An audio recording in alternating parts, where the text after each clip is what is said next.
And then secondly, just to give you a quick sense of the run of show for today. So I'm going to pass in a moment to Carsten Stauer, the chair of the OECD DAC, who I'm delighted is able to join us to kick things off with some initial thoughts. But then we will be hearing presentations that give us sort of the sense of these latest funding reviews and get us into the details and give you a sense of what the mix of both philanthropic and official development assistance flows, where the money's going, to what, and where. And then we hope to very much provoke a discussion around that. What does that mean? Where are the gaps? What do we need to do differently? How does funding need to evolve in this space?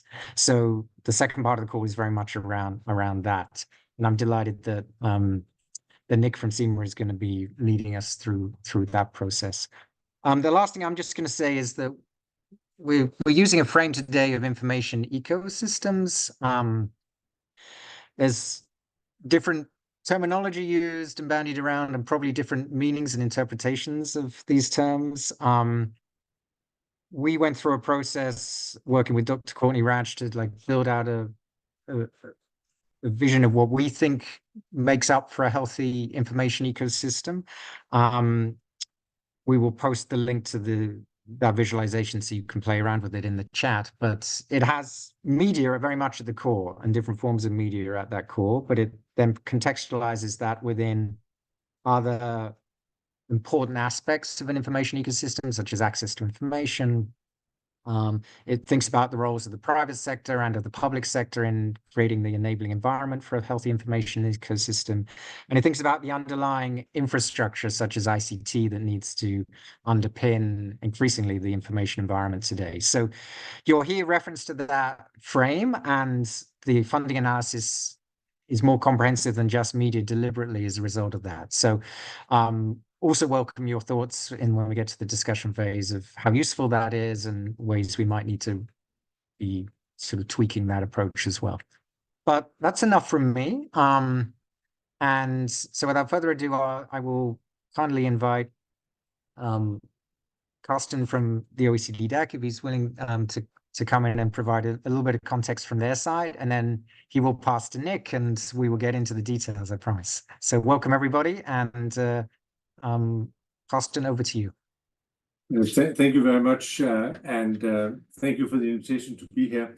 I'd like to thank the co-host, the Trust Accountability Inclusion Collaborative Center for International Media Assistance, who both were instrumental, together with the Global Forum for Media Development, in the development of the principles for relevant, effective support to media and the information environment, which the DAC approved earlier this year.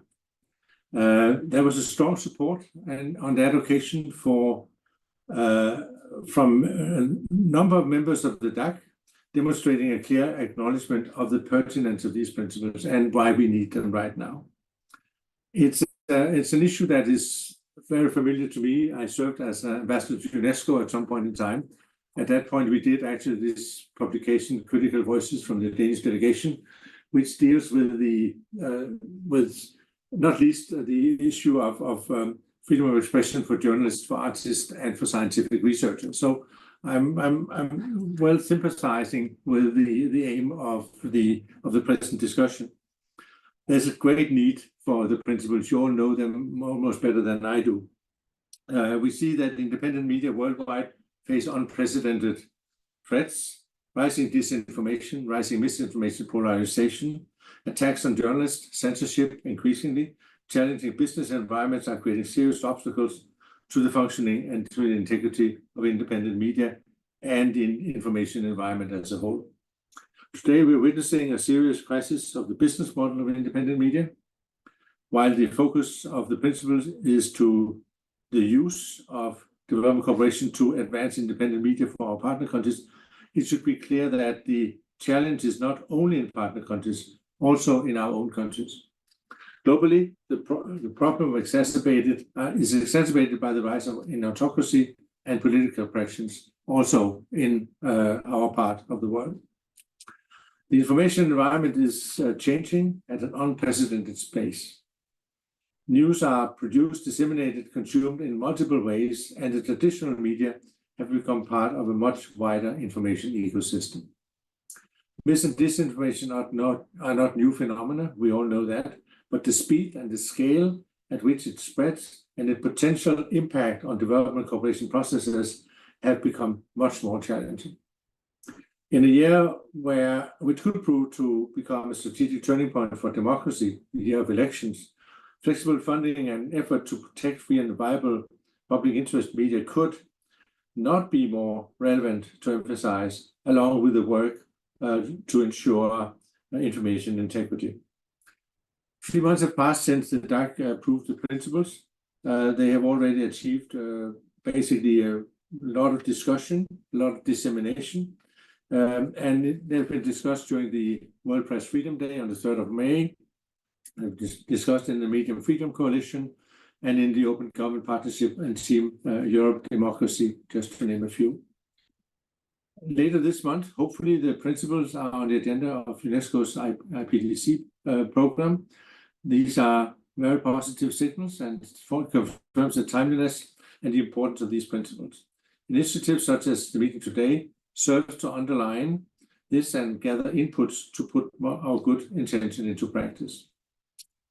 What citizens and countries need the most is an information space that serves the public interest, one that responds to and is relevant to their concerns, and which enables and builds trust in democratic systems. The principles present an opportunity for the DAC and its partners to review and revisit their contributions to this agenda. The 3 complementary reports to be launched at today's events by the OECD, by CIMA, and by TAI reveal numbers that tells us that we can do much more on this agenda.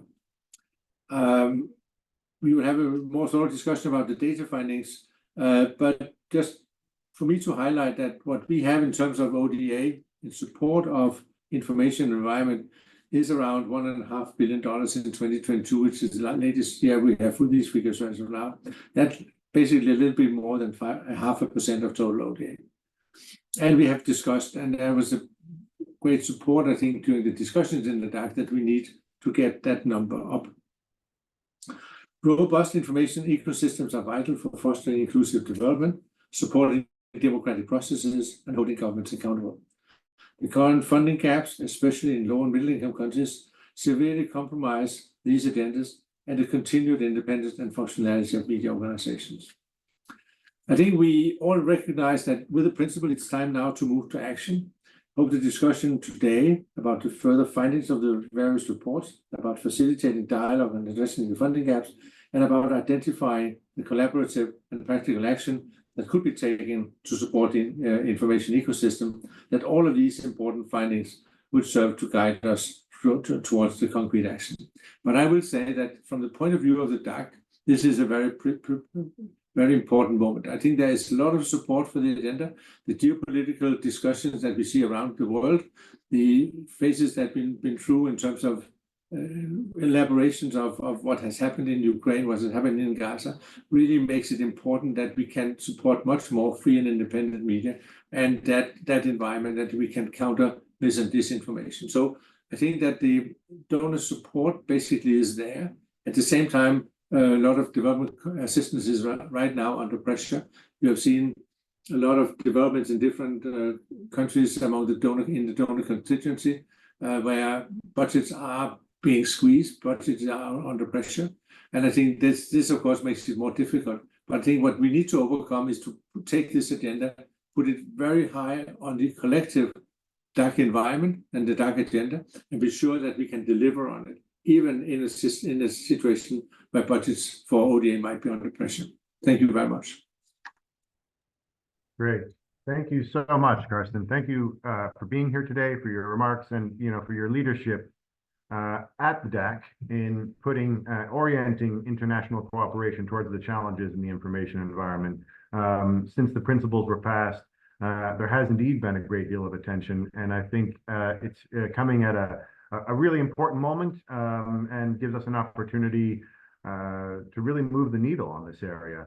I'm Nick Benequista, as was mentioned. I'm the Senior Director at the Center for International Media Assistance at the National Endowment for Democracy.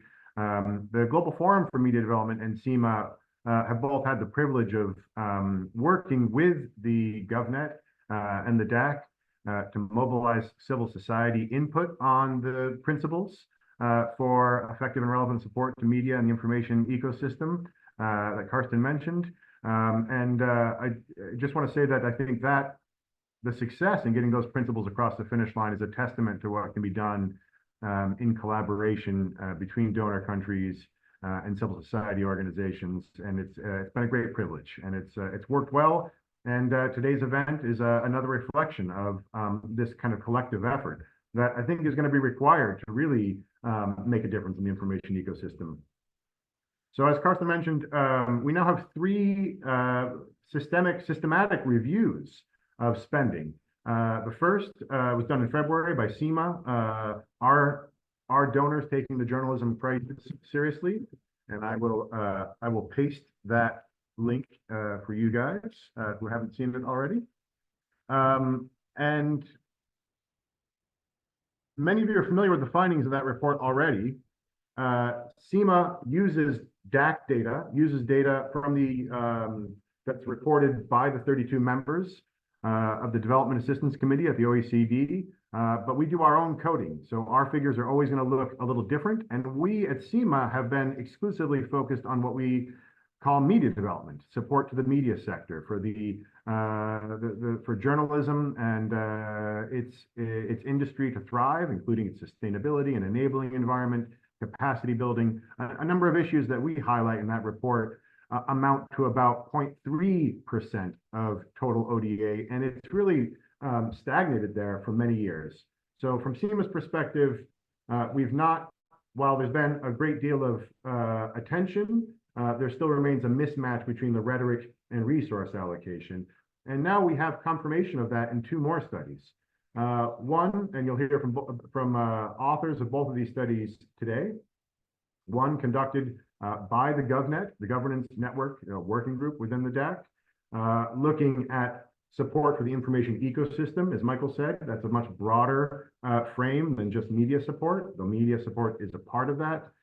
And from TAI, we now have a complementary study looking at private philanthropic support, particularly from the US, for this area. So the principles themselves obviously need a baseline. These 3 studies couldn't be more timely. They provide us a very broad baseline for what is happening. Now, we're all going to focus on the numbers, how much is being spent, and there's no doubt not enough is being spent. You'll hear that time and time again today. One of the principles, one of the 6 principles is to increase funding in this area, and we hope that this analysis will remind the international community that more can be done through international development. But it's not just about more, it's about how. And I think what I would encourage everyone to delve into these studies to look at some of the really important lessons that have been learned. This field, while it hasn't grown significantly, has shifted slowly, and it has adapted, it has learned. There are many entry points, and I think one of the lessons that we want you to come away with today is that donors may feel like they have no role in the media sector or in the information sector, but there are many entry points. Depending on your risk levels, your risk tolerance, depending on your capacities, if you work on information integrity, if you work on social accountability, if you work on transparency, any number of governance issues really depend on information being provided as a public good. And there are many ways that donors are finding to be helpful and supportive in this area, even if it doesn't involve direct support to the media. With that, let me begin by introducing some of our panelists. Alia Ibrahim is the co-founder of Daraj, an independent Beirut-based pan-Arab digital news outlet launched in 2017. Daraj is ferociously independent. You will, I'm sure, have come across some of the reporting on the 2020 port explosion. They've covered women's rights, corruption, commercial spyware, in ways that may not have been possible without them, bringing that coverage to millions of people and, importantly, benefiting from support, from donor support that's made Daraj's independent voice possible in the region. We have Laurelène Piron, who is the director at Policy Practice. Laurelène has a 25-year career working on international development policy with a focus on governance issues, political economy. We're really, as a community, very fortunate to have her lending her perspective to the OECD report tracking DAC member support for the information ecosystem. She was previously also at DFID and ODI, so brings lots of experience. Cristina Ordóñez, program coordinator at TAI, the TAI Collective, where she oversaw the mapping of its members' support for media and the information environment. She has a decade of experience in social science research and project management. She joined TAI from FARO, an Ecuadorian think tank, and was also previously at the Latin American and Caribbean Hub of Innovation and Change. I'd like to start with Alia. Alia, you are, without a doubt, front and center on the struggle to ensure that citizens are well informed, and that journalism still has a voice in a pretty noisy, cacophonous world that we're currently living in. So I'm going to ask you the difficult task of sort of justifying why this is important, why information is important. I mean, there's so many other challenges and problems in the world: climate, economic problems, security. Why should international cooperation, the international community, be investing more in information, in your view? Thank you, Nick. I think the simplest answer to that is that it's really yes, there is a huge economic problem. Yes, there is a huge climate crisis. Wars where I'm sitting also is a big thing. But the starting point for it to move forward towards anything good will start with good information, good access to reliable information to citizens, whether in my country or my region.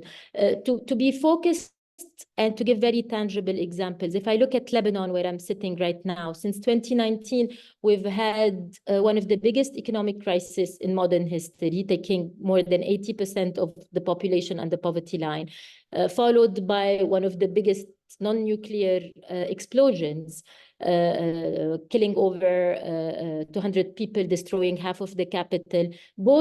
Both this economic crisis and this explosion have been largely caused by corruption in this country. Since then, I can very proudly say that the only thing standing in the face of government, in the face of a corrupt establishment, government and opposition for over 3 decades has been the work done by independent journalism, independent journalists like ourselves at Daraj, but also the work that was picked up by other members of civil society, be it strategic litigation, be it policy papers, etc. So the one thing really that is standing up against, again, we're talking about these 2 stories that have impacted the life of every single Lebanese in Lebanon and in the diaspora. This was not just putting records as like writing the stories. Our work picked up by other organizations have led to our central bank governor being prosecuted in France, in Germany. His bank accounts have been frozen in 7 European countries. We don't have the time to go into the details, but if it wasn't for the work of independent media and civil society, the same person who today continues to live in Lebanon and continues to be protected by the local judiciary, he was really the first candidate whose term was going to be renewed, stay in office, business as usual. His name was even proposed as a candidate for presidency. To say that this is really one minor example, I can go on. We work at Daraj, we work in partnership with other partners from the region. Our colleagues Siraj in Syria, Tiny Hands in Syria, Tawala in Algeria. They are all investigative journalism organizations. The work that we have published together have led to investigations against Sonatrach, one of the biggest oil companies in Algeria, a lot of international organizations and organizations linked to the regime in Syria. I can give more and more examples, but the idea, and here, if I may, that when we started Daraj in 2017, we started working on it in 2016, my co-founders and myself, we came from mainstream media. I personally worked for one of the leading TV stations in the Arab world.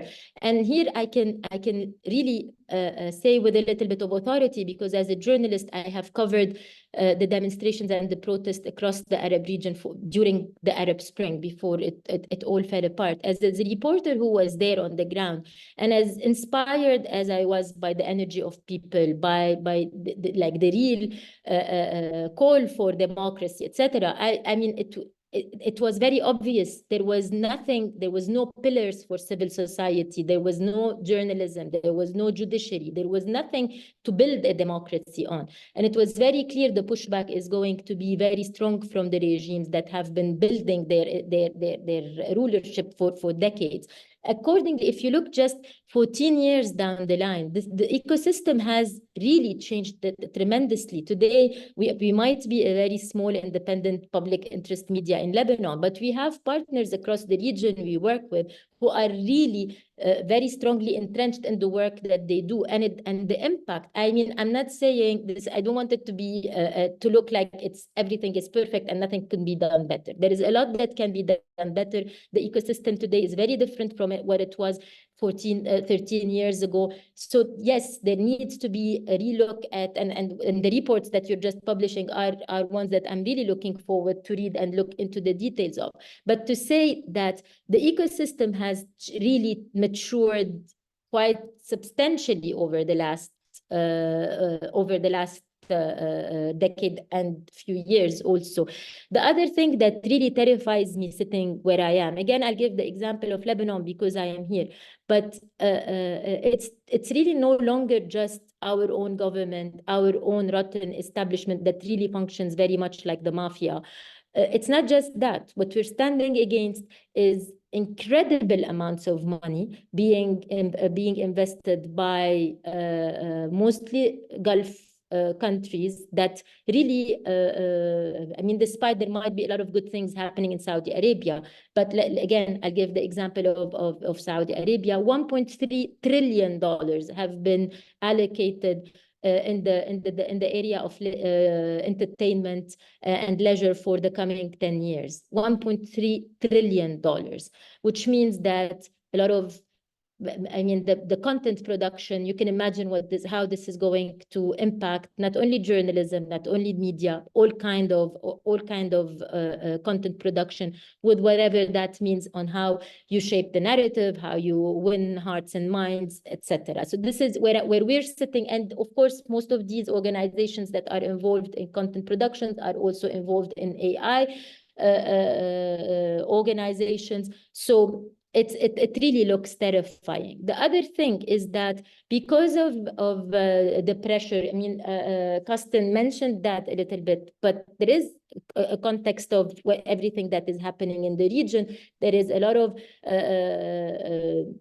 a rising role for propaganda, pro-Russian propaganda, pro-Chinese propaganda. It's no longer also something that only invades our screens or our timelines on social media, etc. I mean, I don't know if anyway, I was driving on my way to my hometown in North Lebanon, and all the road is full, and Russia does not have relevance in the Lebanese political context. And all the way you could see big unipoles and big advertisement. This is not digital, this is in real life. So these are campaigns to promote Russian propaganda, showing Putin as the protector of family values and religion, etc. So you really feel working for independent media, working for accountability, working for social justice, the pushback is coming from all kind of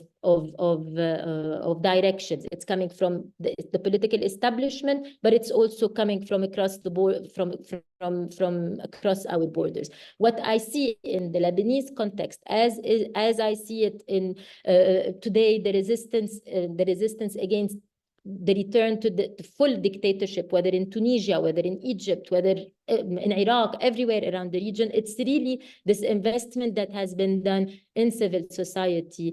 Be it, of course, I'm a journalist, so I cannot not stress enough on the importance of independent journalism, but it's also in different spaces in civil society. The last point I want to make is that from the perspective of a media supported largely by donations, and initially Daraj was supposed to be funded by investors who did not want eventually to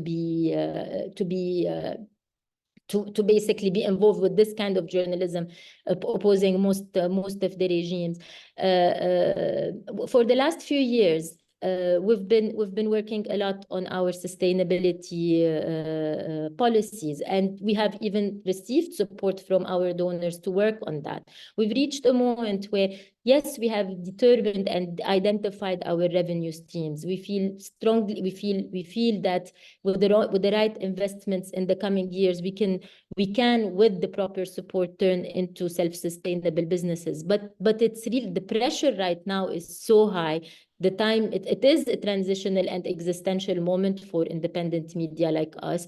While we see great potential in surviving and doing more good journalism, we also see a lot of rising pressure on us. I think if I can speak, I cannot speak for everybody, but I can speak for my organization. When we launched in 2017, we were told over and again, this kind of journalism cannot be done in your region. If it's done, nobody will be interested in reading it. Nobody will be interested in consuming it or considering it content that is in demand.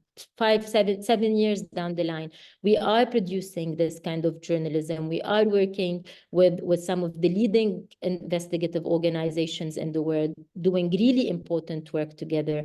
And there is a huge demand and impact for the work we're doing. I think I'll stop at that, Nick. Yeah, Alia, thanks so much. And look, in spite of the acknowledgement of the serious challenges, including malign influence and challenges to the financial survivability of media, I mean, I think we can be heartened by the changes that you've seen in the region that have come about with pretty modest investments. That this pays huge dividends. And I think we see this over and over again.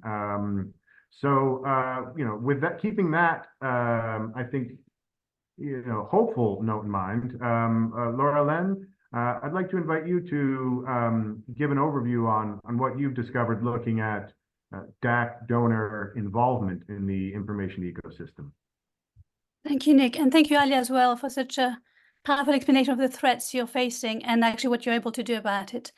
So my colleague Gary will be sharing some slides on my behalf. This was a collective effort with a team based at the OECD DAC. So there's Gulin on the call and Mark is not able to join us. So thank you for that. What we did is that we mapped the quantitative, we did a quantitative study of how much DAC donors and others were funding, but also we did a qualitative study interviewing 25 people, reviewing over 100 documents to look at donor policies and their programs. So it's quite a comprehensive study. It was done for the members of the governance network of the OECD DAC, which is where most of the media programming is funded from and policy is set out from. But what we did, and Nick explained that earlier, we didn't just look at media support. We wanted to see media in this broader information environment, which Michael explained so eloquently at the beginning. Media is only part of a wider ecosystem of how information is produced, disseminated, consumed or not by citizens, and how misinformation spreads across the world. So we included on purpose funding for infrastructure, and that's going to be a difference between our study and the study from our colleagues. So first of all, on sort of the numbers, which is what I'm going to, yes, you can stay here, Yeri, stay on that side, thank you. So the numbers, Carsten at the beginning of the session said funding for media now has reached 1.2 billion, which sounds like a big number in absolute terms, but we need to see it in terms of how it is as a proportion of total ODA. So that's the slide on the left-hand side, and you can see how funding since 2002 until 2022, which is the latest year of data available from the DAC, how much that fluctuates over the years. So the funding has gone from 347 million in 2002 to 1.5 billion in 2022. But as a share of total ODA, that's fluctuated and ended up at 0.5% of total ODA. What you can see on the, no, I'll just make one more comment, which is you've got the line, the blue line is the main line for funding. We've added a dotted line, which is higher than the funding for media and information environment, which represents funding that includes support for the international broadcasters, such as the BBC World Service and Deutsche Welle. And they all produce high quality information, which is important worldwide to inform citizens. But from our point of view, looking at ODA, aid for media development, we feel that's money that's not correctly reported as development assistance. So both the CMA study and our study has excluded that amount. But if you can see how much higher that dotted line is, funding since 2016 to those international broadcasters represented 30% of ODA to media.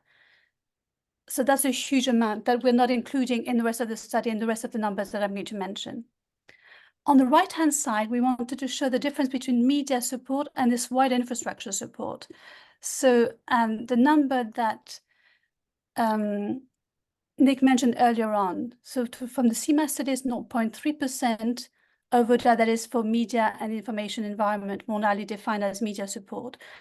Looking at our numbers, and we did a bit of a different type of coding, it's similar. It's sort of around 500 million a year since 2008 has been for media more narrowly defined. That's in blue on the right-hand side of the graph. In green, you can see that funding for infrastructure, which is broadband, telephony, and so on, has been increasing over that time period since 2002. So that's where most of the money is going into this agenda. And one of our findings is to recommend much better coordination between, on the one hand, governance expert and governance programs that might be supporting media versus the work on infrastructure, often funded by completely different parts of the government's aid system, which look for private sector investors and are looking at economic growth. And there's a huge risk of what we call digital authoritarianism, whereby donors, not with the intention of supporting autocracies, but are doing so because they're investing in some of those broadband and other infrastructures in this more authoritarian context.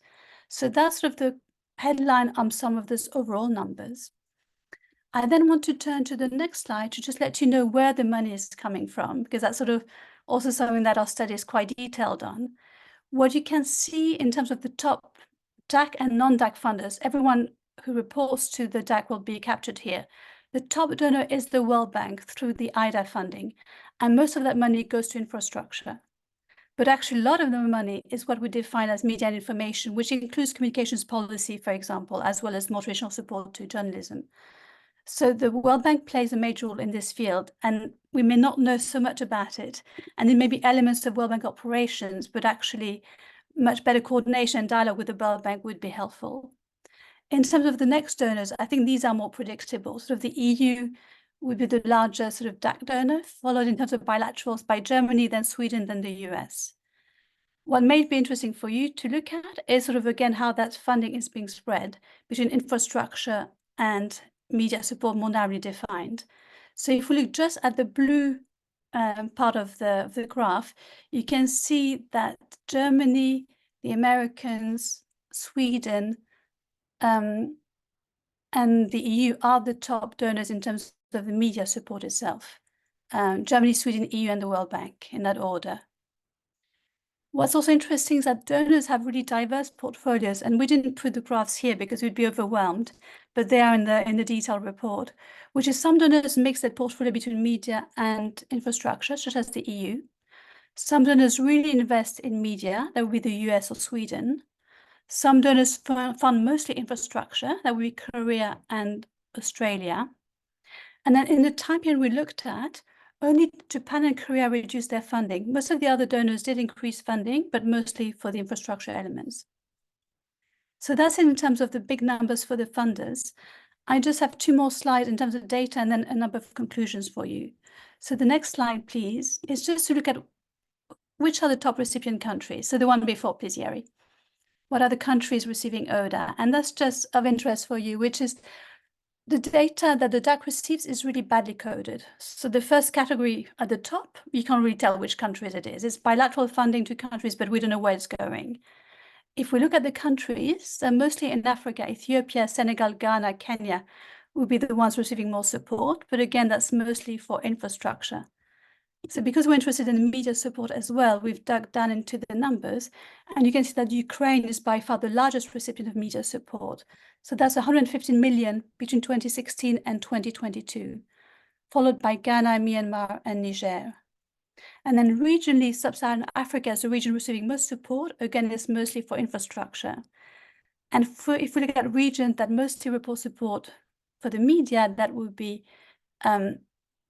Europe receiving most aid in that category. And that would be where Ukraine stands as part of media support received through Europe. So these are just some of the numbers we have in terms of the countries. And finally, this last slide is difficult for you to read, but I wanted to share it with you just because it's a justification of the numbers. And I know there's been a bit of debate around why we've got these numbers and where they come from. So I just want to explain the headline message we have from this study is that only up to 8% of ODA for media and information environment widely defined goes to local media organizations or local media support organizations in recipient countries.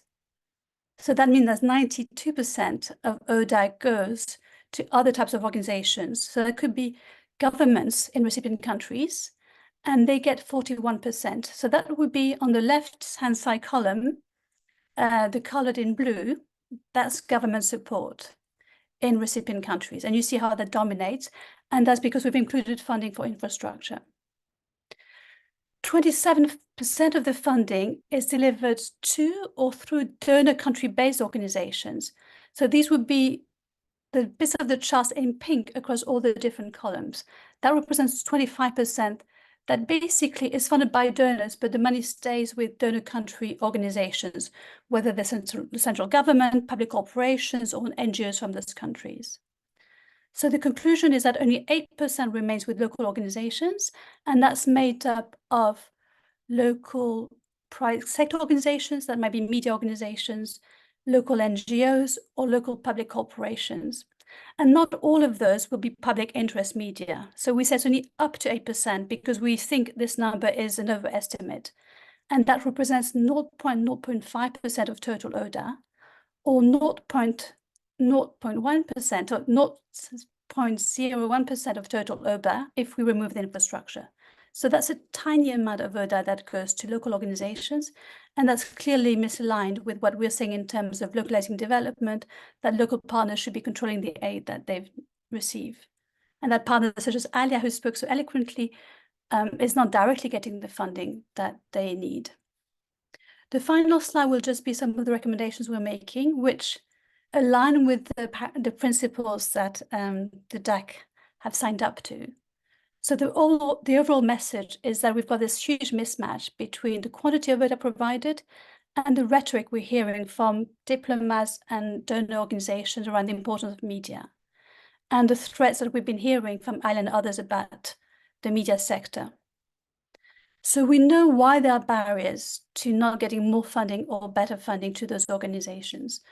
Some of them are just there are too many crises right now. So ODA has to compete with Ukraine, with the war in Gaza, and so on for funding, or climate change. So other major priorities that justifies money going to other sources.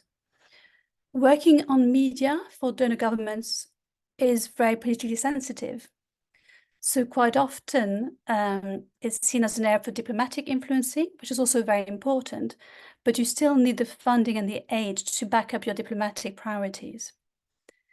And finally, what we've identified is a lack of knowledge and expertise within donor organizations around what it means to provide good media. There are sort of few technical experts within all the agencies. There's sort of few targeted documents providing technical advice. So it's an area that's not just underfunded, but also understaffed within the funding organizations. But our study concludes with some sort of hopeful messages for next steps. which is first of all recommendations to consider how we can increase funding for local public interest media. And I'll go into that later on in this meeting.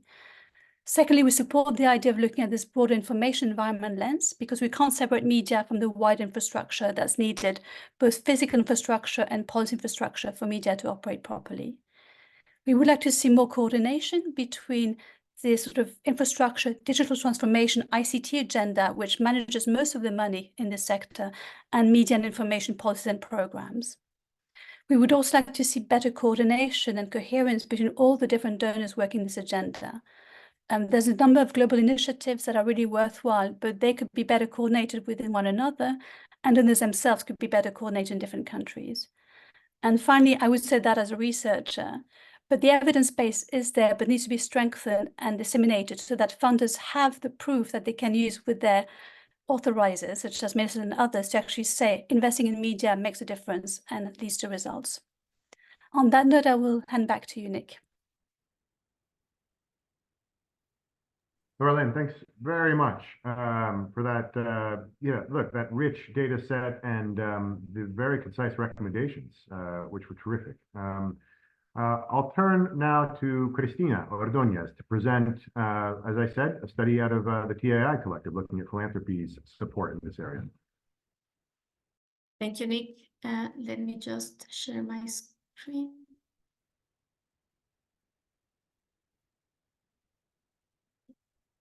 Yeah, so hi everyone. I'm Cristina Ordóñez, working with the Trust Accountability and Inclusion Collaborative, and I'm based in Quito in Ecuador. So as Nick mentioned, I will present just a brief funding mapping that we did for US philanthropic funding that is targeting health information ecosystems in aid recipient countries.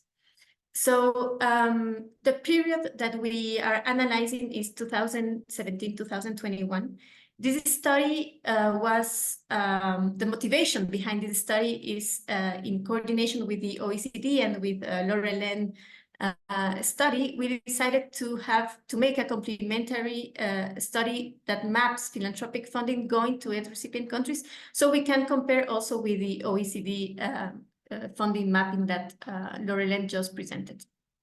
For this, if you are not familiar with which philanthropic database we use, we work with the Candid Foundation Directory, which is an updated research database of philanthropic giving, and this database is organized by thematic codes. So we just did a quantitative analysis of this information, and we specifically use the Foundation 1000 dataset, which gathers information from the 1,000 largest US foundations. So it's important to note that we are just focusing on US philanthropic funding. But we know that also US philanthropy is has a big share of the philanthropic funding worldwide, so it's really relevant. And we analyzed 13 codes that are related to the information ecosystem, like information and communications technology, communication media, media access and policy, etc. It's important also to note that we have some information limitations using this database, because philanthropic organizations are not required to disclose their data to Candid. So information may not be fully exhaustive. So in this first graph, we wanted to show a little bit like the evolution of the trend of philanthropic funding going, again, just to aid recipient countries during these 5 years. So we have a total funding of $1.3 billion during the period that we are analyzing, which is an average of 275 million per year. We can see that between 2017 and 2020, the funding levels remain relatively steady. But in 2021, we see that there's a significant jump in the funding, and this is related to the Gates Foundation funding. They doubled their funding from one year to another, but their funding is mostly focused in media development and health communications. So it's important just to note that that's why we have this jump in funding. And we have, in Candid, we don't have a separate code for communications for development, so that's why we couldn't exclude that data from our analysis. We thought that it was also important to show you very briefly to which codes of the 13 codes that we were analyzing, to which codes funding is going. This is for all funders, so we are including the Gates Foundation, which has, they have more or less like 50% of the total funding that we are analyzing, so their data influences the whole data set. So here, just to see like the top 3 codes that are funded, we have the Information and Communications Code, which is like the broader, the most general code. Open Data, which this was a little bit a surprise, but Open Data is, many grants are combined with codes related to health, so it's health and open data. And also we have Information and Communications Technology. So as I mentioned, this is for all funders. But then we wanted to see how the second and third biggest funders in our database, which are the Open Society Foundations and the Ford Foundation, we wanted to see how they are distributing their funding, because we will see some difference with the previous graph. So as we can see here briefly, OSF and the Ford Foundation, they are more focused on media and information, if we use the category that Laurelene was using. And we see that open data and information and communications technology, for example, they are not predominant in this case. So this is also important to consider, like, what are the differences between donors and their priorities. And also the importance of having an ecosystems approach when we are funding this sector. We wanted also to see who is receiving the funding. So in this first graph, and here I want to take a little bit of time to explain, this graph represents the total US philanthropic funding that is going to information ecosystems. And we see that only the 6% is going to aid recipient countries. So this 6% is all the information we saw previously is related to this 6% of funding. So US philanthropy is in large part domestic oriented. So that's why we have like 80% of the funding of philanthropic funding is staying in the US and is addressed, it's targeting US organizations. So this doesn't mean, we think that some of the funding that is going to developed countries or countries from the global north might have some spillover effects for aid recipient countries, but this is like what the data is telling us right now. And in this graph, we wanted to show the top 10 countries, the top 10 recipient countries where organizations that are receiving funding that is directed to aid recipient countries are located. So what I mean here is that more than 50% of the funding that is targeting aid recipient countries goes first to US organizations. So this could be intermediaries organizations that are based in the United States, or international NGOs that are based in the United States and that they have, for example, international programs and they are implementing activities in aid recipient countries. So this, like we know that many donors need intermediary organizations to channel funding to local organizations. Sometimes there are some local barriers. So we think it's, which is fine, but in philanthropy right now, there is a whole discussion, a big debate about localization.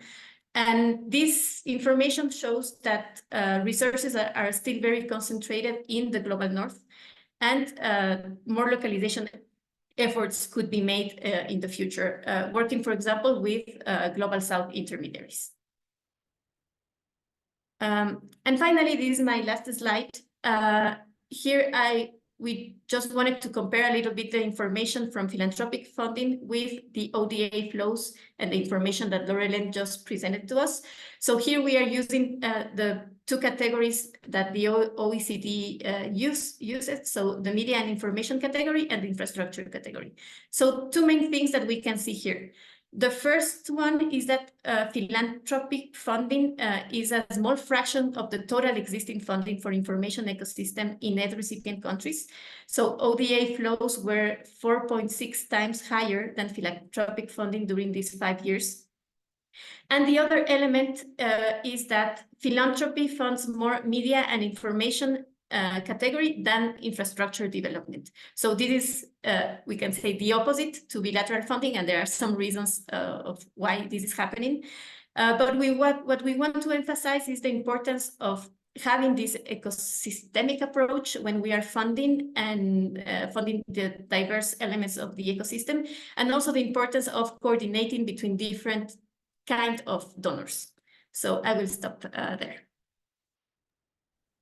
Christina, thanks very much. Like, you know, it's we haven't had a chance to really see inside the box of philanthropic funding in this area ever previously. So this is a real revelation, and it's so helpful, especially as you say, as we think about a kind of a whole systems perspective and how we can get all of the different partners working in harmony in this area. Really helpful. Alia, I just want to turn back to you for a moment. That was a lot of numbers, but just some quick reactions. What stood out to you as we see the landscape of what donors are doing in this area? Well, the small percentage of what makes it eventually to independent media where I'm sitting is stunning. The other thing is Nick, again, I mean, I have to pause and digest all these numbers and think about how as partners in this ecosystem do we move forward to protect ourselves within this ecosystem. More and more, I think that I mean, I don't know if we have to think about how we're going to survive financially or to keep making the case of how important independent media is, not just in our part of the world, increasingly everywhere else. I can talk for hours about what it's meaning right now for us to be translated in other languages. Not only I mean, the impact our investigations wouldn't have been what it is if we were not working with other independent media in Europe and in the West. So I think, I mean, a part of me wants to keep making the case for how important it is to invest more and more in independent media. And on the other hand, also how we need to look at all these numbers and figure out how to best use that to really talk about how we survive, not on yearly basis, how to really know that we are thriving and we are growing and we are not going to be pushed out of this whole ecosystem just because we cannot survive anymore. Where I'm sitting here today, the amount of threats, financial being probably on top of all the threats that we are facing. So, and again, this is not because there aren't some good things happening. It's because while some little good things happen, a lot of bigger challenges are arising. So, I mean, yeah, I think that's it in a nutshell. Thanks, Alia. So I want to open it up for Q&A, and I'll monitor the chat with Yeri's help. But you'll also be welcome to raise your hands. It's a big group, but we'll try and take a couple questions at a time. I just wanted to turn back to Laura Len and Christina for any final remarks. I'm aware, I think it would be great to open it up, but would you like to make a couple of last remarks, Laura Len? Nick, shall I say a few words now about how this aid is distributed and where I think it could be better used, or do you want to do that later on? No, that would be terrific. Yeah, absolutely, please. Because it's not just about the amount, it's about how you make use of what we've got, for sure. Exactly. So I wanted to show the figures with the slides just so that people have a sense of what we're talking about. And the report is quite detailed with lots of graphs and justifications. But in terms of where the money goes and how it's used, the main message we have for donors who might be skeptical is that actually aid works. We've got case studies with 4-country case studies in our report showing that actually aid can be transformational. Aid can be used to help media survive. So the cases we have of Myanmar after the coup or Tanzania during a period of repression meant that those journalists and media outlets were able to manage the repression, the more repressive legal environment in Tanzania, the active sort of fighting happening in Myanmar, sometimes going into exile, and aid donors stepped in and helped those organizations survive. But more importantly for me, it's about the development of the sector over time and how that's best done. And I want to address head on, again, an issue which I think is controversial in this sector, in the media sector and the media support industry, which is, I've just said, only 8% goes directly to local organizations. And then what I've been hearing back since sharing the study is actually a lot of money may reach local organizations indirectly through those media support organizations. And there are a lot of arguments as to why these organizations are needed. They do excellent work. A lot of them are on the call. So please don't take anything that I will say as sort of direct criticism of your work. It's just looking overall at the amount of money that exists in the sector and how little goes directly to local organizations.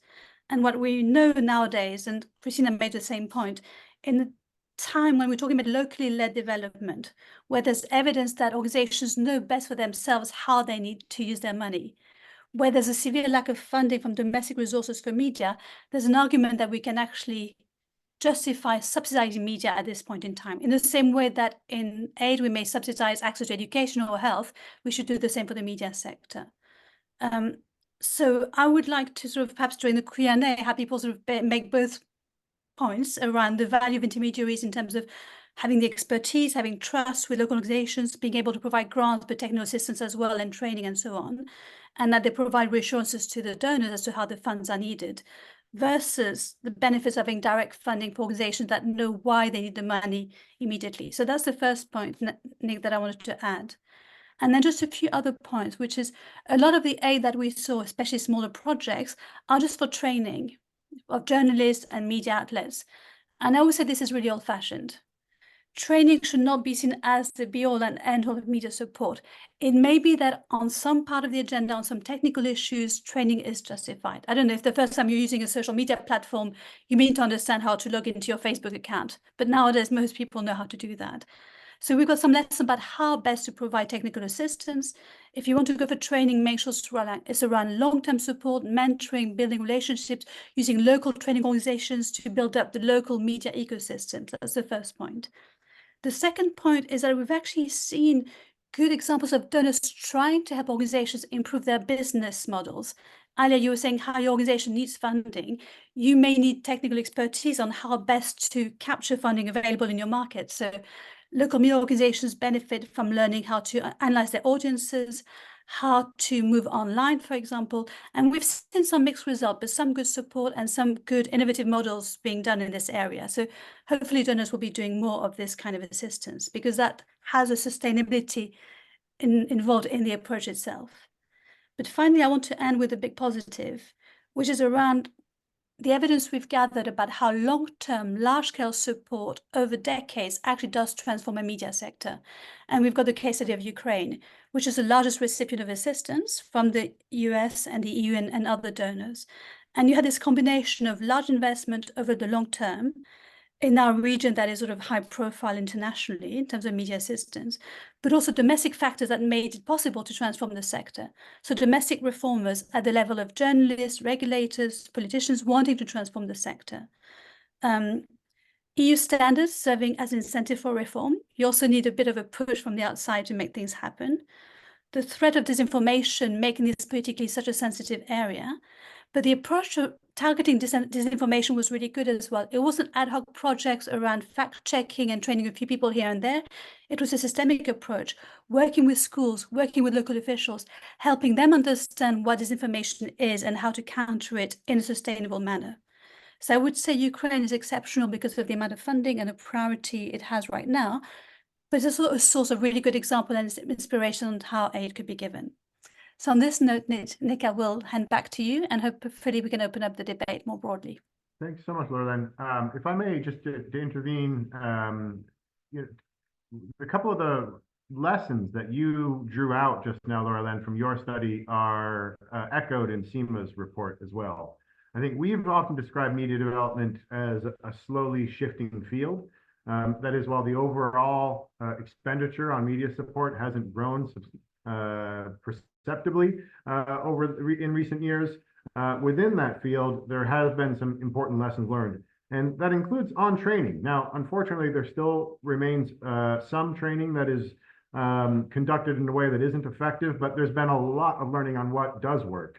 And that was highlighted by some of the donors that we spoke to, who are really conscientious about taking best practice approaches to capacity development and making sure that that capacity remains local, that it builds a media ecosystem that continues to produce good journalists over time.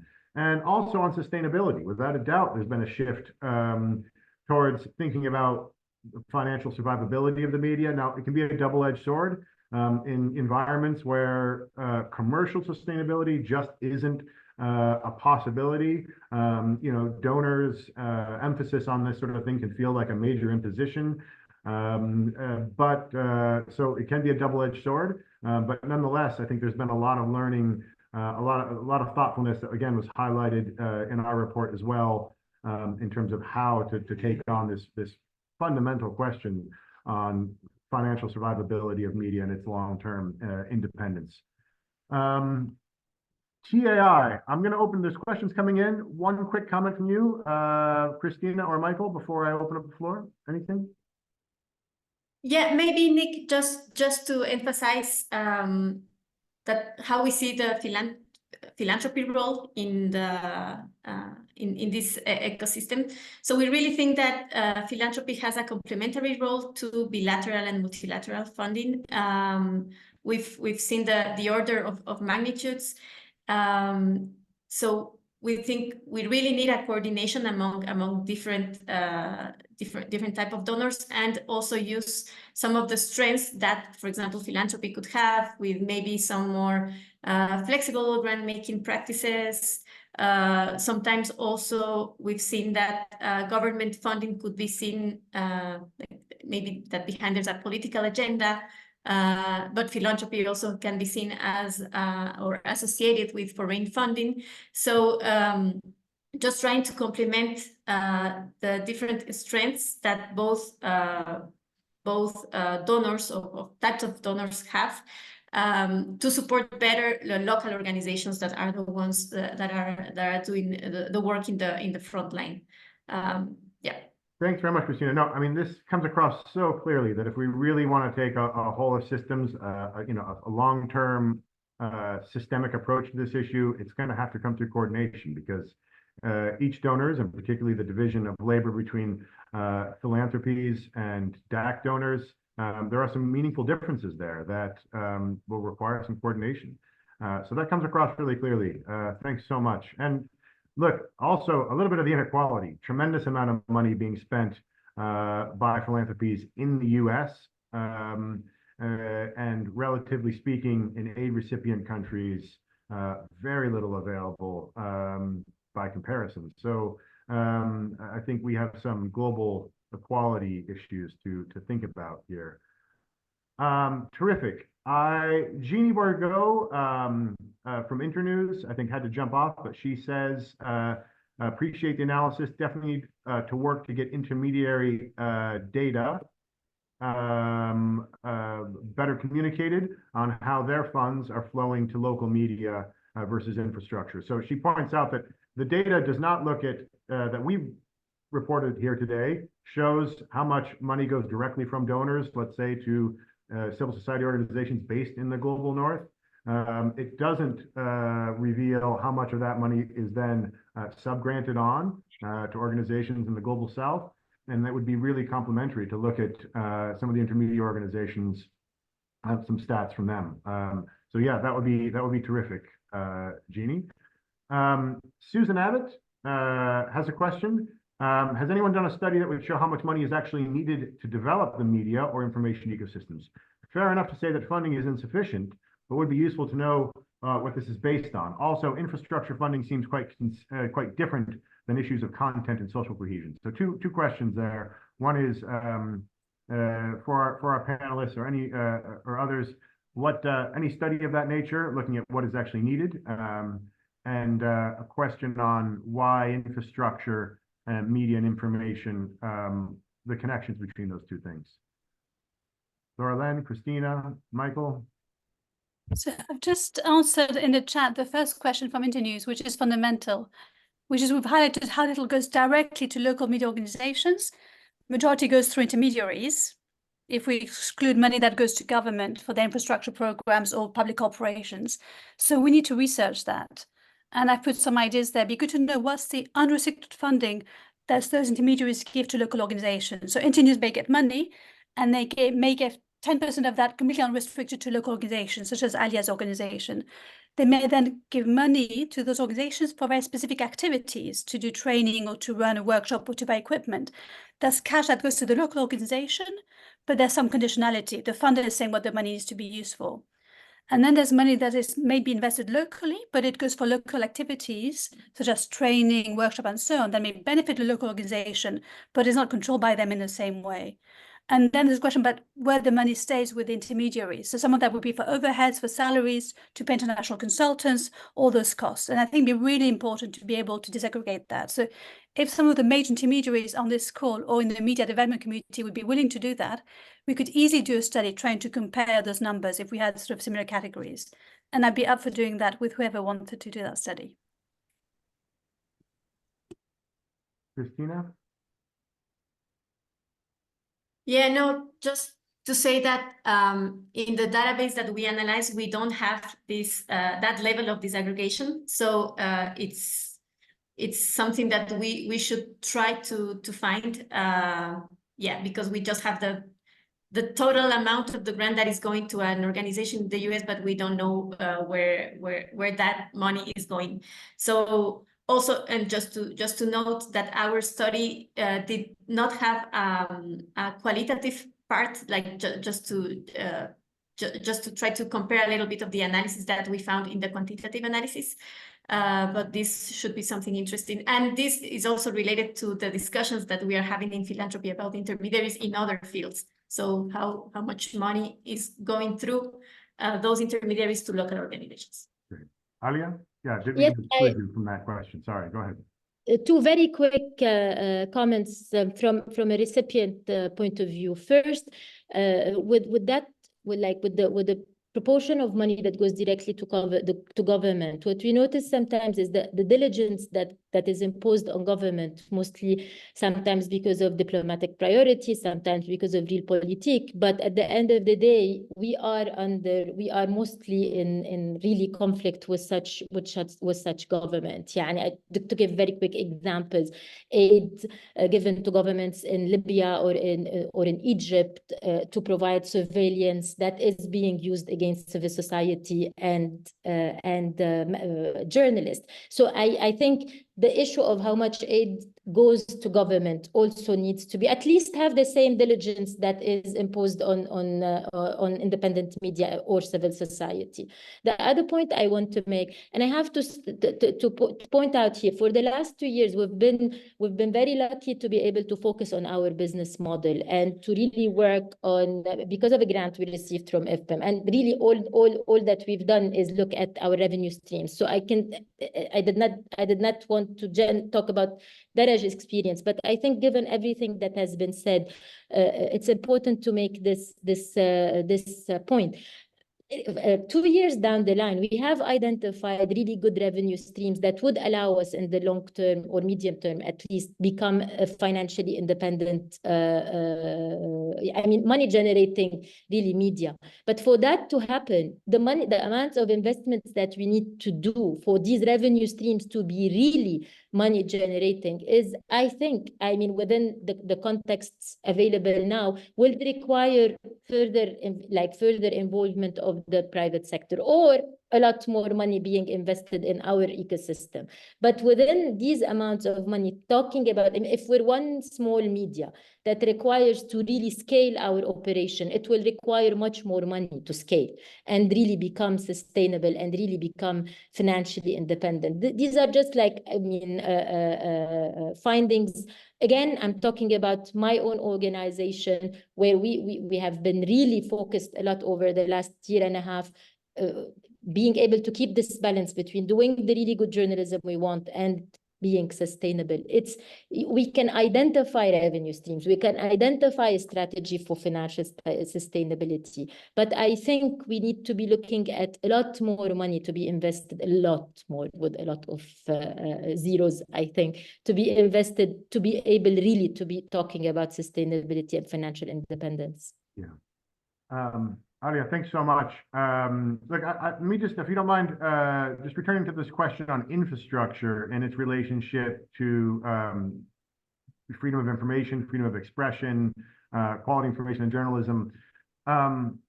You know, we at SEMA did a report on spectrum management. You know, it's not a very exciting topic.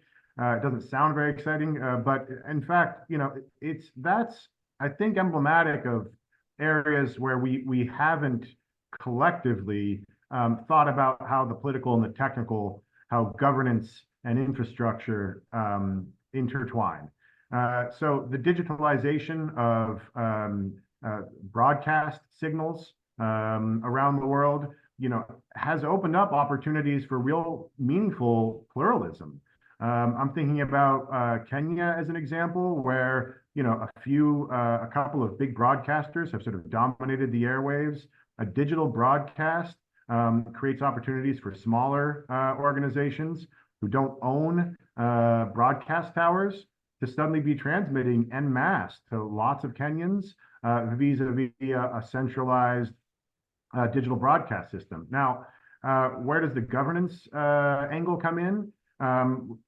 Kenya, you know, and many countries working on this, you know, through international cooperation could benefit from thinking about how you govern, how you institutionally govern those digital broadcast systems to ensure greater pluralism, how you give out licenses. Also, who's got control of the switch? Unfortunately, we know that some of those centralized digital broadcast systems have been turned off. And so, you know, ensuring that there's good governance of those systems is important. And finally, I don't think there was a coordinated effort in Kenya and perhaps elsewhere where they were moving towards digitalization to say, those working in the media development sector, let's build the capacity of some of these young independent outlets to get their channels, their radio and television channels up and running on these digital outlets, work on their business models, et cetera, et cetera. So, you know, I think that's emblematic of the kind of coordination that could lead to, I think, much more profound outcomes. And not to even mention the fact that, of course, you know, there's a growing investment, of course, in more authoritarian, you know, evidence-driven authoritarianism underpinned by infrastructure systems that are very much integrating the political and the technical in ways that are counter to democratic values. So, you know, this is, I think, a really exciting area where there's a lot more to discuss and ways to bring on partners that we haven't spoken to before. Would anybody like to raise their hand? I don't see any raised hands unless I'm missing them. We have like 5 more minutes and I could take a round of 3 quick questions. James is raising his hand. Perfect. Sorry, apologies. I can't see all the, go ahead. And I'll take 2 or 3 questions. Thanks, Nick. I'm James Dean. I'm from the International Fund for Public Interest Media. I think it's worth commenting on how long these issues have been extant. I've been going to the GovNet since 2009. And although the specific findings here, this is a fantastic mapping study that Laura Len's done, and it's by far the most detailed thing ever undertaken. The specifics are really stark and really gloomy in terms of low levels of funding, in terms of stagnant levels of funding, and particularly the very small amounts reaching media on the ground. But this isn't a surprise.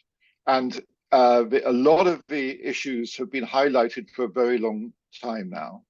The issue now is that the scale of a media extinction around the world is so acute.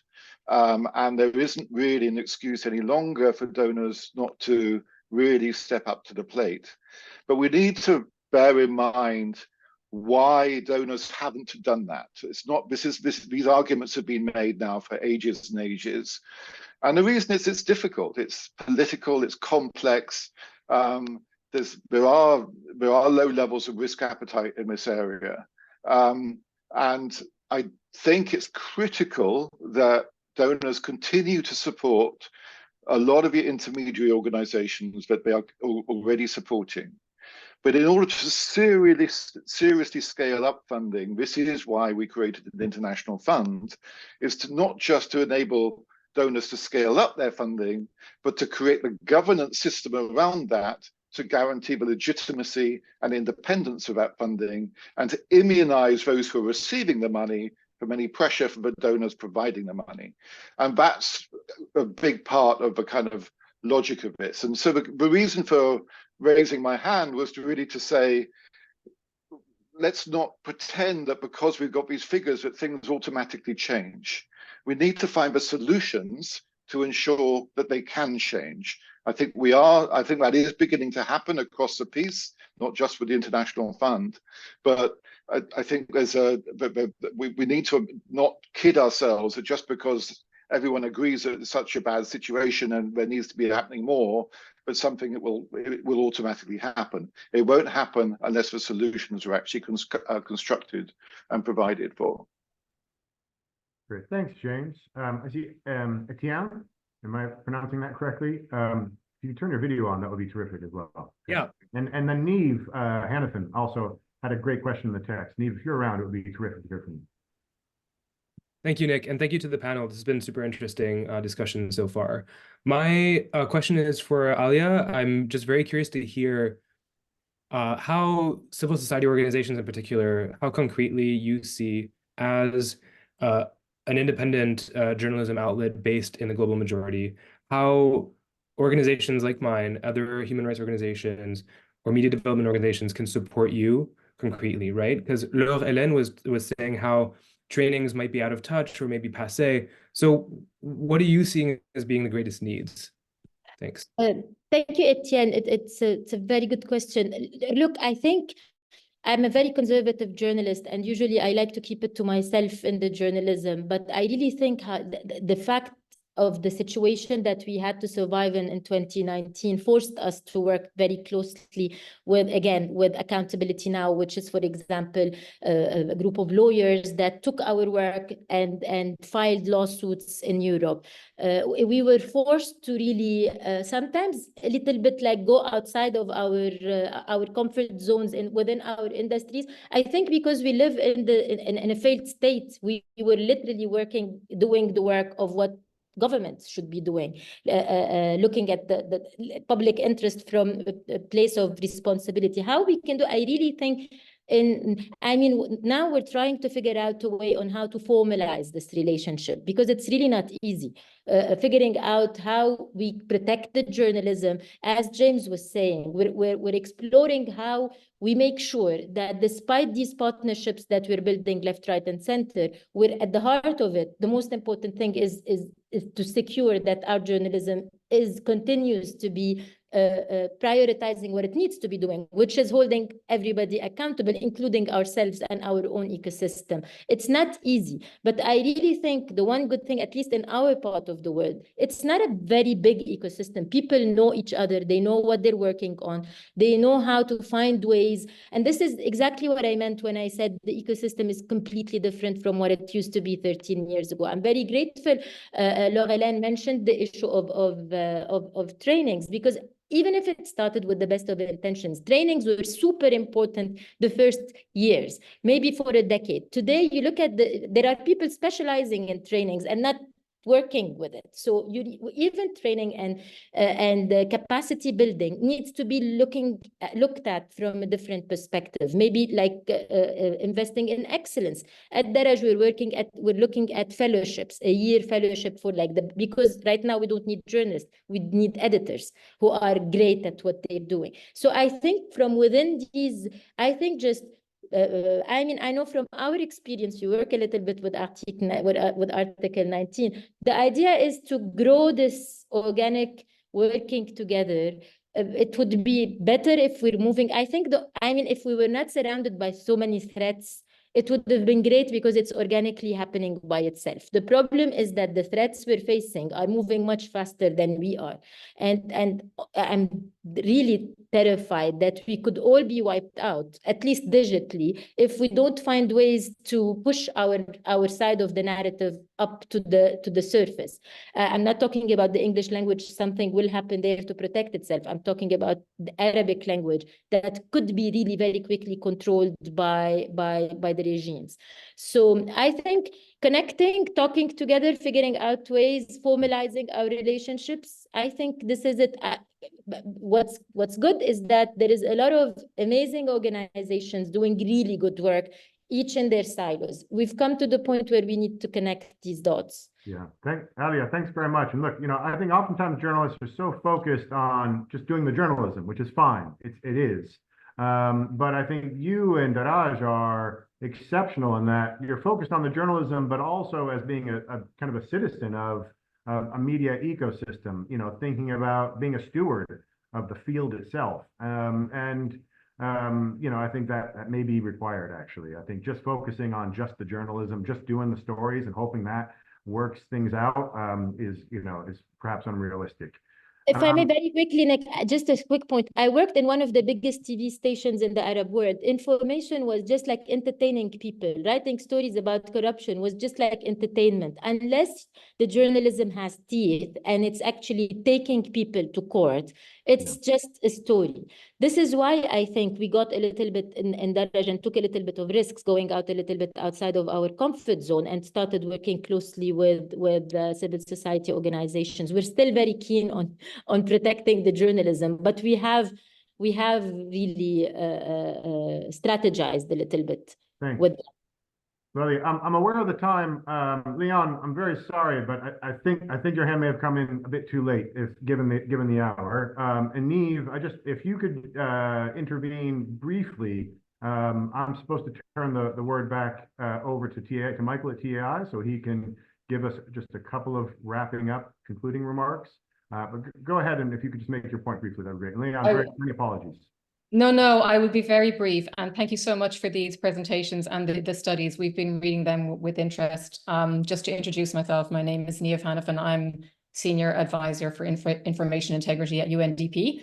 And both of these studies are just incredible wealth of information and disaggregated, very, very fascinating as well and revealing. And the comment that I was making in the chat is really just about taking a step back and considering what are some of the maybe wider recommendations that would help bolster and maybe rebalance some of the kind of imbalances that we're seeing in these reports. And I do make the argument that, and I say it in my comment, that we're kind of at a point where how can we argue that any ODA is going to be effective if it is not taking into consideration the impact of the information environment within which it's embedded, because that's actually where we're at right now. We're at the point where, some very basic developmental objectives like bringing up vaccine rates or getting people to vote or whatever it happens to be, acceptance of general public policy, are being impeded both by this kind of disintegration of the media sector and this sort of new information environment that's building up and taking its place. So there seems to be a very strong argument for insisting that this is brought into those theories of change in a structural way, and not just in terms of like the actual thematics, but the sector itself. Thanks very much for bringing this back to that broader developmental perspective. Really, really important, a case that we have to keep building. So let's circle back. Michael, over to you. Thanks, everybody. Thanks so much, Nick. Thanks for guiding it so well. I think those figures we've heard are pretty startling. The number of zeros after the point before you get to the money that's going to these key issues. So there is a volume question we need to work on. I heard that clearly. I heard there's a clear follow-up, like in trying to disaggregate the data more effectively, and some concrete suggestions in the chat that I hope various organizations will be able to pick up on. And linked to that, this issue of getting more funding to local organizations, but also it's not just a knee-jerk bypassing the intermediaries. Like there's a lot of nuance that needs to be carefully thought through in how that trend gets reinforced properly. And some of the politics behind that gets caught up in the chat as well.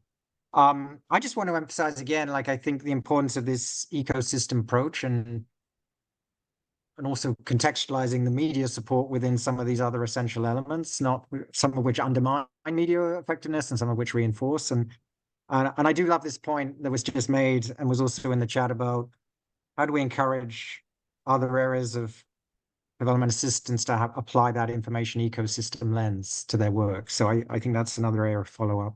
And again, the importance of coordination. And we've been so glad to partner with not just with CIMA on this event, but particularly with the OECD GovNet team on this complementary study. I hope that's a good model for what more could be done. And huge thanks to them and to Carsten for opening us today. And if you haven't checked out their principles on effective media support, I certainly encourage you to. So that's all from my side, and a huge thanks to my colleague Christina, who led all that research so effectively. And over to Catherine at GovNet to give us the final word. Over to you, Catherine. Thanks so much, Michael. Nick, Christina, colleagues, particularly Laura Lynn, who led the research on our side. I mean, James Dean put it quite nicely. We've been talking about this issue in the OECD for quite some time, but I would dare to say that we suggest we've reached an inflection point where political gestures and ambitions are possibly starting to come together with policy and partnership commitments, where evidence is finally able to start more effectively meeting policy. And we heard today there's a lot more that we can still do. Certainly we still need to ask some difficult questions. Why is there 41% being channeled directly to government and only 8% to local media organisations? And if we're going to do more locally, how do we go about that? And we too, and alongside our colleagues in the philanthropic world, are also asking the difficult question about how we can enable more impact locally. I mean, definitely also continuing to interrogate the quality and impact of that ODA support. So there's more that we can do, but on the GovNet side, at least, together with our partners, I think we're bringing some visibility to this issue, bringing the subject home to roost in our member state capitals, and we need to capture or leverage that comparative advantage. Laura Lynn has sort of signalled to the fact the ecosystem is maturing, and I think we see that in terms of the kind of activities and programs that donors are financing. This move away from capacity development as the sort of sole focus, or the enabling environment, access to information, to really thinking about media viability and some of these more systemic threats around misinformation, disinformation, and what the digital world looks like. So we're very much with you all. We're going to continue to play our part. We are very pleased to play the role of convener and to have the opportunity to talk across constituencies, and we'd like to continue to play that role so far as possible through regular GovNet meetings. And we're going to do our part to disseminate and review implementation now on the principles. So really, putting our members' feet to the fire, if you like, in terms of ensuring action on their commitments.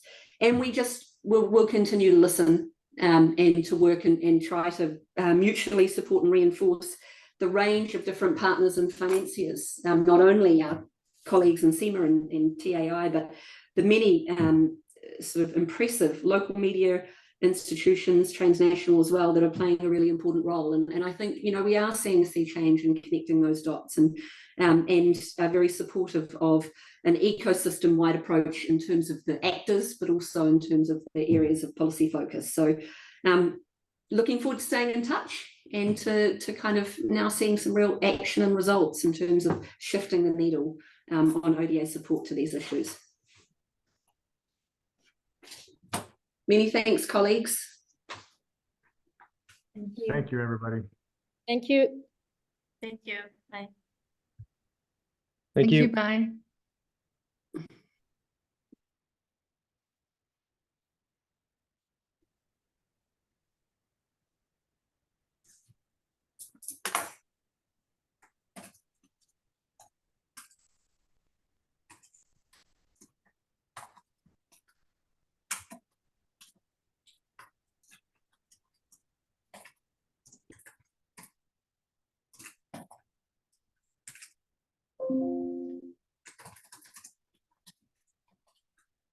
Okay, thank you, Laurelyn, Catherine. I think I'm gonna close, and I will share the recording once it's done.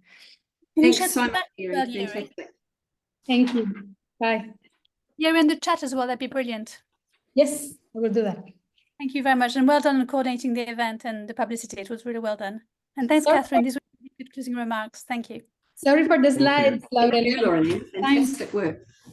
Each time that I need to admit someone else enter into the room, it goes to the next slide. It was a bit crazy, but I think it went good. It was fine. Thank you so much. Bye, Yeri. Bye.